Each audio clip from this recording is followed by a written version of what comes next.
Assalamualaikum warahmatullahi wabarakatuh. Innal hamdalillah nahmaduhu wa nasta'inu wa nastaghfiruh wa na'udzu billahi min shururi anfusina wa min sayyiati a'malina.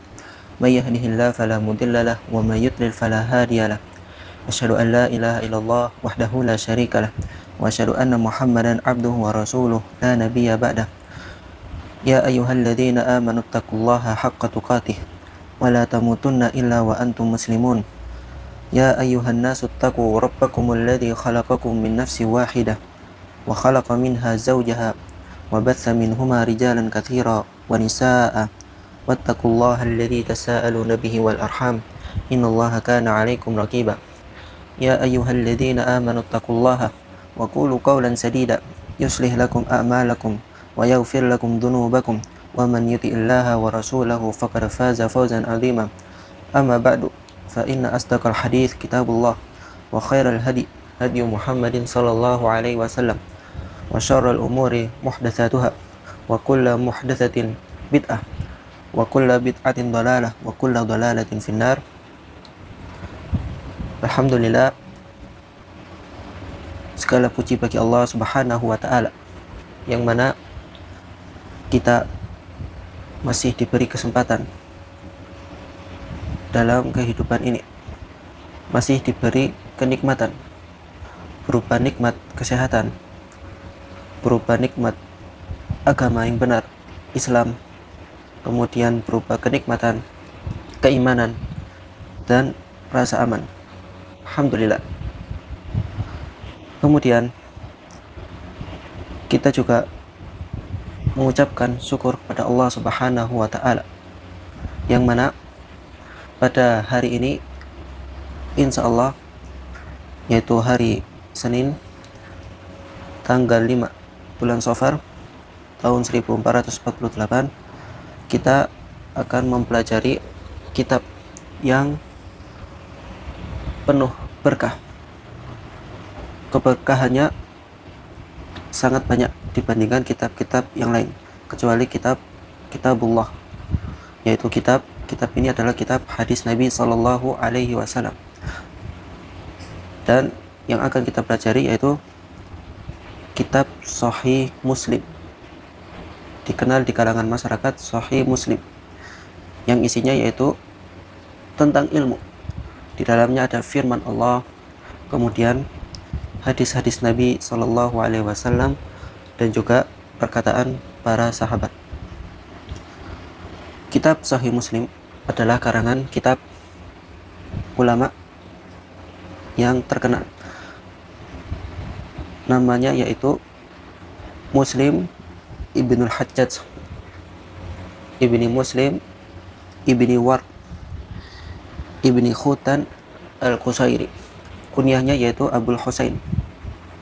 Beliau lahir di kota An-Naisaburi, yaitu sekitar Khurasan, pada tahun 204 Hijriah. Dan Imam Muslim sendiri meninggal di tahun 261 Hijriah rahimahullahu ta'ala.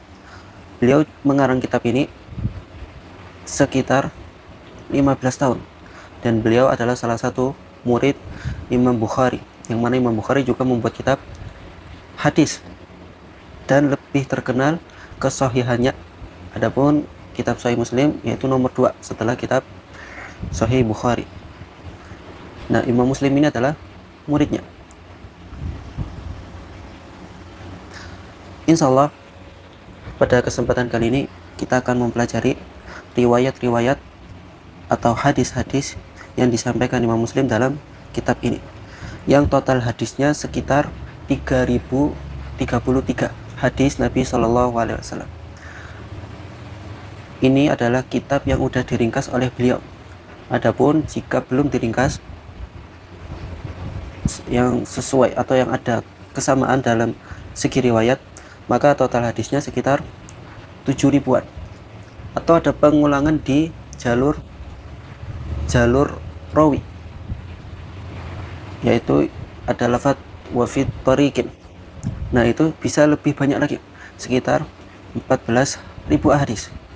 Adapun yang kita pelajari yaitu kitab Mukhtasar nama lain dari Sahih Muslim yaitu Al-Mukhtasar, Al-Musnad As-Sahih Al-Mukhtasar binaqlil adli anil adli an Rasulillahi sallallahu alaihi wasallam, yang mana kitab ini dibuat yaitu dari ringkasan seluruh hadis karya beliau tanpa pengulangan.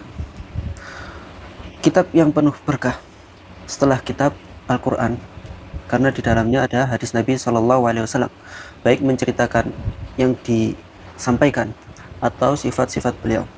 Dan ini hendaknya seorang muslim mempelajari kitab ini untuk meningkatkan kualitas keislaman orang tersebut. Mengapa? Karena di zaman dulu, bahkan sampai zaman sekarang, itu banyak yang meriwayatkan hadis atau membuat-buat hadis palsu yang tidak sampai derajat sahih, yaitu dari Nabi Shallallahu Alaihi Wasallam.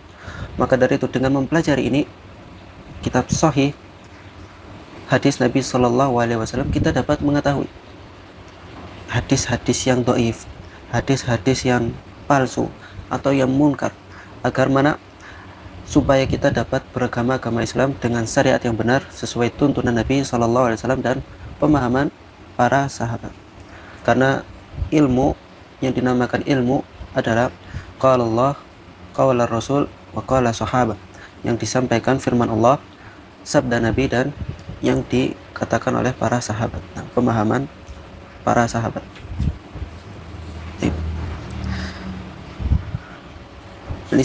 Imam Muslim rahimahullahu ta'ala membawakan bab yang pertama dari kitabnya, yaitu bab wujubir riwayah anis thiqati wa tarkil kadzabin wa tahdhiri minal kadhib ala Rasulillahi sallallahu alaihi wasallam, yaitu wajibnya meriwayatkan hadis Nabi sallallahu alaihi wasallam anis thiqat, dari perawi yang kuat terpercaya, wa tarkil kadzabin, dan meninggalkan perawi-rawi yang pendusta atau dari kalangan pendusta, wa tahdhiri minal kadhib an Rasulillahi sallallahu alaihi wasallam, dan hendaklah berhati-hati, berjaga-jaga, tahdir, menjauhi, minal kadhib, dari berdusta atas Rasulullah sallallahu alaihi wasallam. Wa'lam wafaqakallahu ta'ala annal wajib ala kulli ahadin arafat tamyiz baina sahihir riwayat wa sakimiha. Imam Muslim mengatakan bahwasanya penting, ketahuilah, semoga Allah memberikan taufik kepadamu, bahwasanya kewajiban yang harus dilakukan seorang muslim adalah hendaklah mengetahui atau dapat membedakan mana riwayat yang sahih dari Nabi atau riwayat yang tidak sahih, lemah atau cacat. Wa thiqatin nakilina laha minal muttahamin, dan perawi-rawi yang terpercaya, yang kuat, yang membawakan hadis-hadis Nabi dari tuduhan-tuduhan, minal muttahamin, atau yang tertuduh, an la yarwiya minha illa ma arafa sihhata makharijihi wa sitarata fi nakilihim, agar apa? Hendaklah mengetahuinya agar sang rawi tidak meriwayatkan hadis-hadis Nabi Shallallahu Alaihi Wasallam kecuali mengetahui kesahihan dari jalur takhrij, sanadnya, periwayatannya, wasitara an-nakilihi, yaitu tirai dari yang membawanya, maksudnya sifat-sifat yang ada di dalam rawi. Wa an yattaqiya minha makana minha an ahli tuham, dan hendaklah seorang muslim berlindung dari perawi-perawi yang tidak benar, yang kurang kuat atau lemah, atau yang selalu melakukan perbuatan fasik. Hendaklah berlindung makana minha an ahli tuham, yaitu dari kalangan orang-orang yang ragu, bimbang, wal mu'anidina min ahlil bidah, dan yang selalu memusuhi kaum muslimin, benci, yaitu mereka yang dikatakan dari golongan ahlul bid'ah. Mu'alif memperingatkan kepada kita semua, yaitu tentang kewajiban seorang muslim mempelajari hadis, mempelajari ilmu syariat itu harus dengan derajat yang sahih, yang terpercaya. Jangan sembarangan mengambil ilmu dari yang tidak jelas, hadisnya, asal-usulnya, dari orang yang tidak benar. Dan mu'alif mengingatkannya. Waddalilu ala anna alladhi qulna min hadha huwa lazim duna ma khalafahu. Kemudian Imam Muslim membawakan dalil untuk menguatkan apa yang disampaikan tadi, yaitu firman Allah jalla dzikruhu, ya ayyuhalladzina amanu in ja'akum fasiqun binaba'in fatabayyanu an tusibu qauman bijahalatin fatusbihu ala ma fa'altum nadimin. Surat Al-Hujurat ayat 6. Yaitu, wahai orang-orang yang beriman, jika datang kepada kalian orang fasik dengan suatu kabar, maka fatabayyanu, periksalah, telitilah.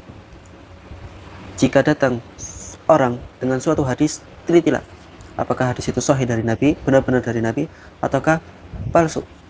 Antusibu qauman bijahalah, kalau tidak hati-hati maka akan memudaratkan suatu kaum karena ketidaktahuan atau kelalaiannya. Fatusbihu ala ma fa'altum nadimin, dan engkau termasuk orang-orang yang menyesal setelahnya. Allah Ta'ala berfirman juga, wa qala jalla tsana'u mimman tarudawna minas syuhada, yaitu berkaitan dengan saksi. Allah juga berfirman, wa ashhidu dawai adalin minkum, hendaklah engkau bersaksi yang memiliki kedudukan atau keadilan, memiliki sifat adil di antara kalian. Jadi untuk mendatangkan saksi, yaitu yang diridhoi, entah dari sifatnya atau akhlaknya, kemudian memiliki sifat adil, yaitu adil, yang mana nanti persaksiannya itu tidak dusta dan jujur. Nah, Allah Subhanahu wa Ta'ala memerintahkan demikian. Yang pertama, jika datang seorang fasik dengan kabar, agar teliti. Kemudian yang kedua, jika minta persaksian harus orang yang jujur, yang adil. Kenapa? Dua ayat ini atau dua makna ini, yang pertama datang dengan kabar, yang kedua yaitu tentang persaksian. Meskipun secara lafaz, dari sisi lafaz berbeda, akan tetapi memiliki kesamaan. Kesamaannya yaitu jika kabar atau persaksian ini sifatnya yaitu lemah atau tidak jujur, ada kecurangan, maka tidak boleh diterima. Begitulah juga ilmu yang didengar asal-usulnya tidak jelas, tidak sampai ke Nabi Shallallahu Alaihi Wasallam, yang mana puncak dari sumber ilmu yaitu yang disampaikan oleh Nabi Shallallahu Alaihi Wasallam berupa hadis atau firman Allah, yang mana tidak sampai ke beliau atau yang dipahami para sahabat, maka tertolak. Itu dia persamaan dari makna firman Allah yang pertama dan yang kedua. Dan ayat ini menunjukkan bahwasanya nafyu khabaril fasik, yaitu tertolak atau tidak benarnya, hilangnya status kabar orang yang fasik, tidak diterima, nafyu khabaril fasik. Adapun dalil dari sunnah, yaitu hadis Nabi SAW, ma yata'allaq, yang berhubungan dengan nafyu riwayatil munkar, sebagaimana yang ditulis Imam Muslim di dalam bab, yaitu nafyu riwayatil munkar, hilang atau tidak diterimanya riwayat yang munkar, yaitu sabda Nabi Sallallahu Alaihi Wasallam, man haddatha anni bihadithin yura annahu kadhib fahuwa ahadul kadhibin. Barang siapa yang meriwayatkan hadis tentangku, yura annahu kadhib, dan riwayat hadis itu kadhib, dusta, fahuwa ahadul kadhibin, orang tersebut termasuk dari kalangan dusta. Kadhib di sini diartikan al-kadhib lughatan al-ikhbaru bisyai' ala ghairi ma huwa alaihi sawa'un kana amdan aw khata', yaitu suatu kabar yang disampaikan terkait segala sesuatu yang tidak sesuai dengan kenyataannya, ala ghairi ma huwa alaihi, sawa'un kana amdan aw khata', baik itu dilakukan secara sengaja atau kesalahan. Jadi yang melakukan dengan sengaja meriwayatkan hadis atas Nabi SAW sengaja dusta, maka Nabi SAW mengatakan fahuwa ahadul kadibin. Begitu pula juga dalam menyampaikan riwayat hadis salah, khata, karena makna al-kadib lughah yaitu bisa diartikan khata, sebagaimana yang disampaikan Aisyah, yaitu Aisyah radhiyallahu anha juga pernah mengatakan kadzaba Abu Hurairah, yang artinya Abu Hurairah salah, bukan dusta. Kemudian Nabi SAW juga pernah mengatakan kepada salah satu sahabatnya kadzaba Abu Sanabil, yaitu Abu Sanabil salah, bukan dusta. Nah, jadi makna dari al-kadhib juga diartikan al-khata', yang salah dalam meriwayatkan hadis atau menyampaikan hadis, fahuwa ahadul kadhibin. Nah, termasuk orang-orang yang dusta. Tapi perlu diperhatikan, kadhib, dusta di sini bisa atau mencakup dua makna, kadhib lafdzan wa kadhib makna, dusta secara lafadz atau dusta secara makna. Meriwayatkan hadis, para ulama sepakat boleh meriwayatkan hadis secara makna, intinya maknanya sahih dari Nabi Shallallahu Alaihi Wasallam. Adapun riwayat lafadznya dari Nabi SAW itu lebih utama. Akan tetapi yang berdusta lafadznya diubah, yang tidak Nabi Shallallahu Alaihi Wasallam sampaikan, baik secara sengaja atau kesalahan yang sampai mengubah makna dari hadis itu, maka termasuk yang diancam oleh Nabi Shallallahu Alaihi Wasallam. Hadis ini, man haddatsa anni bi haditsin yura annahu kadhib fahuwa ahadul kadhibin, juga diriwayatkan oleh Mughirah, sahabat Mughirah ibni Syu'bah, yaitu Nabi SAW juga bersabda demikian. Jadi penting bagi umat muslim agar memperhatikan masalah ini dalam memilih hadis, baik itu yang sahih ataupun yang bukan dari Nabi Shallallahu Alaihi Wasallam. Dan insya Allah apa yang kita pelajari pada kesempatan hari ini, yaitu kita akan mempelajari sabda Nabi Shallallahu Alaihi Wasallam yang ditulis oleh Imam Muslim, yang mana hadis-hadis ini semua insya Allah sampai derajatnya sahih dan bisa dipastikan Nabi Shallallahu Alaihi Wasallam berkata demikian.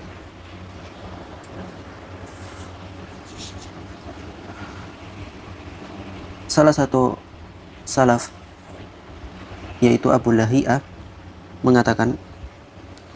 menceritakan, yaitu beliau Abu Lahiyah pernah mendengar seorang orang tua, kakek, yang dulu bermanhaj khawarij, kemudian sudah bertaubat. Beliau mendengar ucapan kakek ini, yaitu inna hadhil ahadithi dinun fanduru amman ta'khudhu dinakum. Sesungguhnya hadis-hadis Nabi Shallallahu Alaihi Wasallam, hadis-hadis ini yang disampaikan itu adalah ciri dari atau termasuk agama.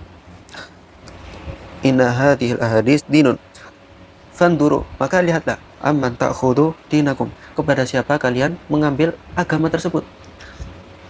Karena kita menerima hadis, mempelajari hadis, harus memperhatikan siapa yang menyampaikan, siapa yang menyampaikan, kemudian apa yang disampaikan, kemudian yang menyampaikan itu bagaimana akhlaknya, apakah sering berdusta ataukah sering melakukan perbuatan fasik. Seandainya demikian, maka tidak boleh mengambil ilmu hadis darinya atau meriwayatkan hadis darinya. Fanduru amman ta'khudhu dinakum, karena hadis adalah agama, menuntut belajar hadis termasuk belajar agama. Kemudian lanjutannya, perkataan kakek tersebut, orang tua tersebut, inna kunna idza hawaina amran sayyarnahu hadithan. Sesungguhnya kita dahulu jika menginginkan sesuatu, yaitu dalam suatu perkara yang hawa nafsu, sesuai dengan hawa nafsunya, soyyarnahu hadithan, maka kita akan membuat hadis yang menguatkan nafsu tadi dalam perkara tersebut. Ini perkataan orang yang mantan dari Khawarij, pemahaman Khawarij, kemudian bertaubat, sebagaimana yang disampaikan Ibnu Lahiyah. Jadi dusta, kemudian mengikuti hawa nafsu, itu termasuk ciri-ciri dari orang yang menyimpang dari ajaran Nabi SAW, atau bisa kita sebut mereka adalah orang ahlul bidah. Ahlul bidah juga mengatakan la nakdib ala Nabi SAW bal nakdib tahu, kita tidak berdusta atas Nabi, akan tetapi kita berdusta untuk Nabi. Apa bedanya? Dusta itu sama-sama, baik itu atas nama Nabi ataupun untuk Nabi, dan itu tidak dibenarkan oleh syariat. Nabi SAW sendiri tidak pernah berdusta, baik dalam keadaan bercanda maupun dalam keadaan serius. Adapun ahlul bidah beralasan berdusta untuk membela Nabi, dan ini adalah salah satu subhat yang keliru, dan hendaklah kita menjaga diri dari perilaku ini. Baik dusta atas anak Nabi ataupun dusta untuk membela Nabi, itu tidak boleh. Adapun ahlus sunnah yang berpegang teguh kepada firman Allah dan sunnah Nabi SAW tidak akan melakukan demikian, baik itu dusta kepada Nabi atau atas Nabi, ataupun membuat hadis yang sesuai dengan hawa nafsunya. Ahlul salaf, ahlul hadis atau ahlul haq, Ta'ifatul Mansurah, salafi, jika melakukan kesalahan atau ada suatu perkara yang tidak sesuai dengan hawa nafsunya dan suatu kebenaran menunjukkannya, maka ahlus sunnah menerimanya, sebagaimana yang dilakukan oleh Nabi SAW, yaitu kisah Abu Hurairah di bulan Ramadan saat ditugaskan oleh Nabi SAW untuk menjaga harta zakat pada malam itu. Singkat cerita, Abu Hurairah kedatangan tamu, yaitu setan yang menyamar jadi manusia yang berusaha mencuri zakat tersebut, sampai Abu Hurairah menangkapnya 3 kali dan mengadunya kepada Nabi. Yang ketiga kalinya dilepas, dikarenakan setan tersebut mengajarkan kepada Abu Hurairah suatu amalan dan menyampaikan kepada Nabi SAW. Nabi SAW bersabda, "Ama innahu qad sadaqaka fahuwa kadzub." Adapun orang tersebut, yaitu setan tadi, sudah jujur kepadamu, padahal dia adalah seorang yang pendusta, yaitu setan adalah seorang pendusta. Jujur kepada Abu Hurairah yaitu memberikan suatu amal, membaca ayat kursi sebelum tidur. Intinya ahlus salafi ahlus sunnah menerima kebenaran, baik dari siapapun, baik itu sesuai keinginannya atau tidak sesuai dengan keinginannya, kebenaran akan diterima. Adapun ahlul bid'ah yang mengutamakan hawa nafsunya tidak menerima hadis Nabi SAW yang tidak sesuai dengan hawa nafsunya.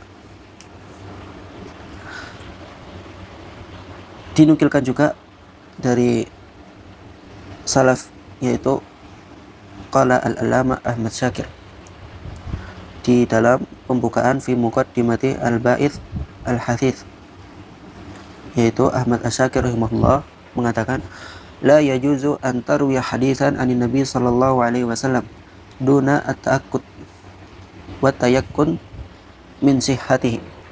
Tidak diperbolehkan an tarwiya, meriwayatkan suatu hadis anin Nabi sallallahu alaihi wasallam, dari Nabi SAW, duna ta'akkud, tanpa ta'akkud, yakin, ta'akkud tasbit, menteliti dulu, wa tayakkun min sihhatihi, dan yakin dari kesahihan hadis tersebut. Ini dalam sisi riwayat. Bagaimana dari dalam sisi penyampaian? Nabi Shallallahu Alaihi Wasallam bersabda, "Balighu anni walau ayat." Sampaikan tentangku, yaitu firman Allah atau hadis, meskipun satu ayat. Nabi menyuruh menyampaikan. Akan tetapi kita juga harus teliti yang kita sampaikan apakah benar sahih dari Nabi Shallallahu Alaihi Wasallam atau enggak. Sebagaimana ayat yang sebelumnya, "In ja'akum fasiqun binaba'in fatabayyanu." Jika datang kepadamu suatu orang fasik dengan suatu kabar, maka fatabayyanu, harus teliti.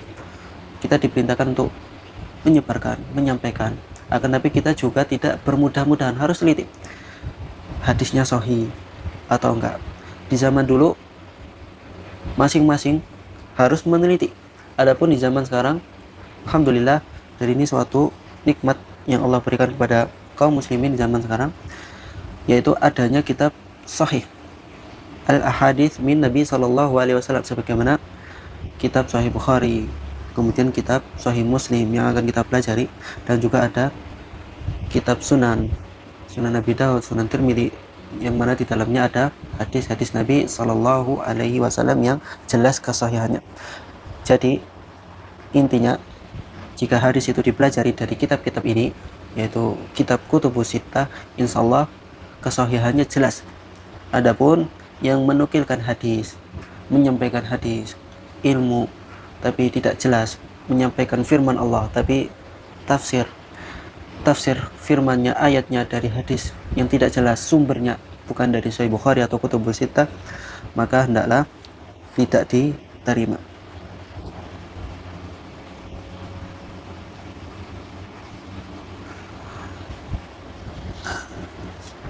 Kita akan membaca bab berikutnya, yaitu tentang hadis-hadis Nabi Shallallahu Alaihi Wasallam, ancaman bagi yang berdusta atasnya.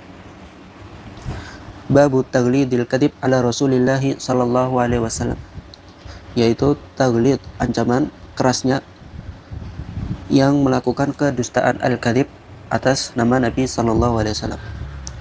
Hadis yang pertama, yaitu diriwayatkan oleh Ali, sahabat Ali bin Abi Thalib radhiyallahu anhu, yakhtub, yaitu ketika beliau berkhutbah.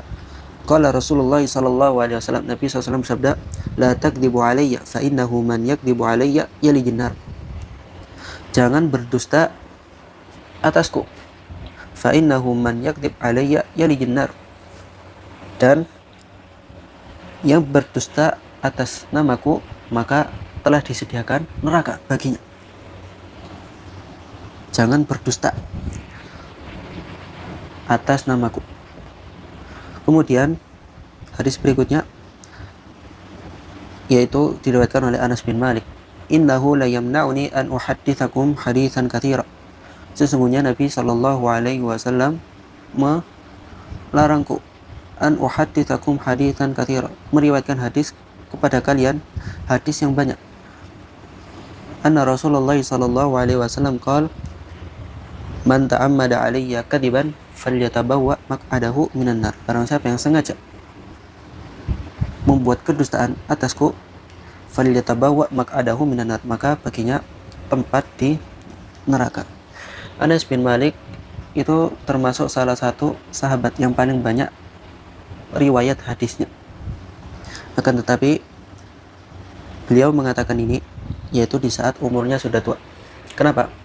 Karena khawatir ketika beliau tua, kemudian ada salah satu ingatan yang lupa, maka masuk ke dalam kategori dusta kepada Nabi Shallallahu Alaihi Wasallam. Jadi Anas bin Malik memahami bahwasanya la yamna'uni, yaitu melarangku, yaitu hadis ini, man ta'ammada alayya muta'ammidan, afwan, man ta'ammada alayya kadiban falyatabawwa maq'adahu minan nar. Nabi Shallallahu Alaihi Wasallam mengancam, barang siapa yang sengaja berdusta atasku, maka tempatnya adalah neraka.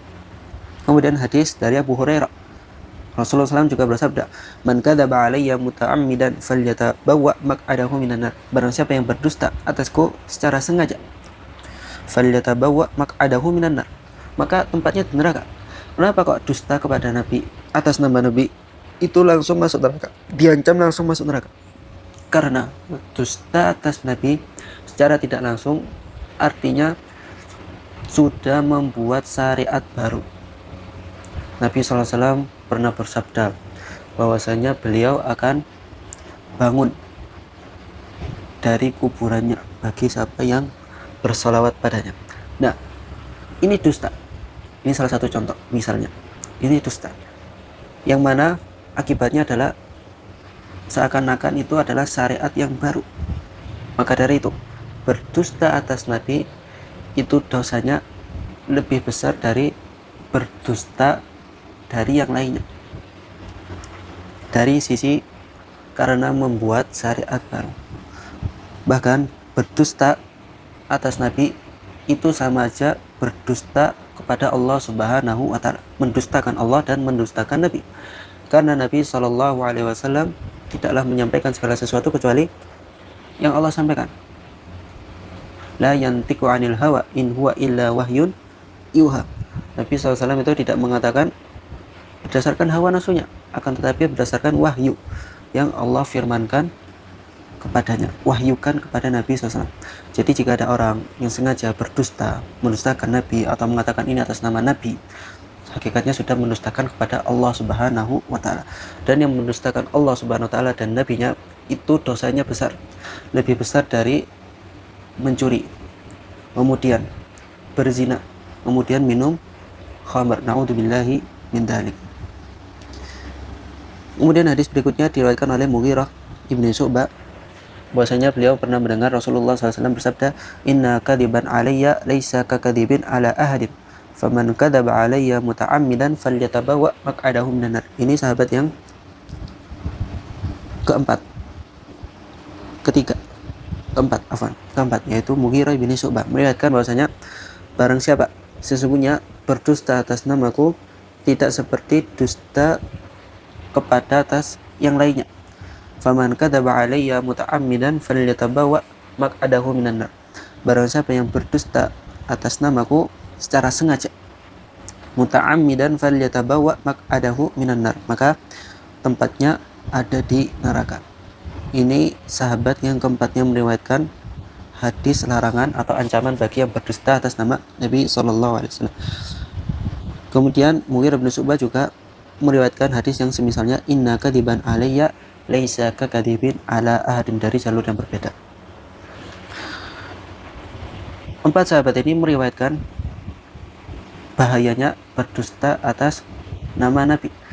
Akan tetapi disebutkan oleh Imam Nawawi, yaitu salah satu ulama yang mensyarah kitab Sahih Muslim, bahwasanya sahabat yang meriwayatkan hadis semisal ini, larangan berdusta atas nama Nabi secara sengaja, itu jumlahnya ada yang mengatakan 80 riwayat. Ini sudah masuk riwayat mutawatir. Kemudian ada yang mengatakan lebih dari 200 sahabat meriwayatkan hadis semisal ini. Man kadzaba alayya muta'ammidan falyatabawa maq'adahu minan nar, inna kadziban alayya laisa kakadzibin ala ahadin. Kemudian man hadatsa anni bi haditsin yura annahu kadzib fahuwa ahadun kadzibin, atau yang semisalnya, itu derajatnya udah mutawatir. Jadi hendaklah seorang muslim berhati-hati dalam menyampaikan hadis, menyampaikan ilmu, meriwayatkan hadis kepada siapa, dari siapa. Karena jika bermudah-mudahan, khawatirnya termasuk yang diancam oleh Nabi Shallallahu Alaihi Wasallam. Sebagaimana perkataan Ibnu Lahiyah, inna hadhil ahadits dinun fanduru amman ta'khudhu dinakum.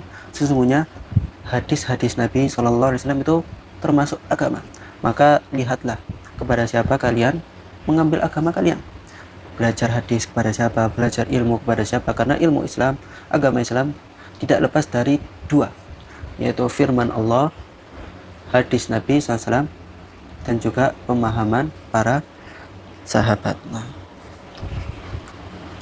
semoga apa yang kita sampaikan bermanfaat bagi kita semua, dan kita tidak lupa yaitu sabda Nabi Sallallahu Alaihi Wasallam, man salaka tariqan yaltamisu fihi ilman sahalallahu lahu bihi tariqan ilal jannah. Barang siapa yang menempuh suatu jalan untuk menuntut ilmu, yaitu ilmu di sini adalah firman Allah, hadis Nabi, dan pemahaman para sahabat. Sahalallahu lahu tariqan bihi ilal jannah, yang mana dengan menuntut ilmu tersebut maka Allah akan mudahkan jalan menuju surga. Dan semoga apa yang kita pelajari pada hari ini adalah salah satu sebab agar kita dipermudahkan menuju surga dengan izin Allah Subhanahu wa taala.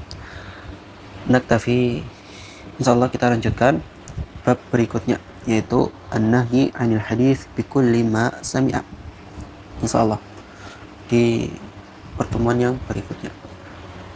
Subhanakallahumma wa bihamdik asyhadu an la ilaha illa anta astaghfiruka wa atubu ilaik. Assalamualaikum warahmatullahi wabarakatuh.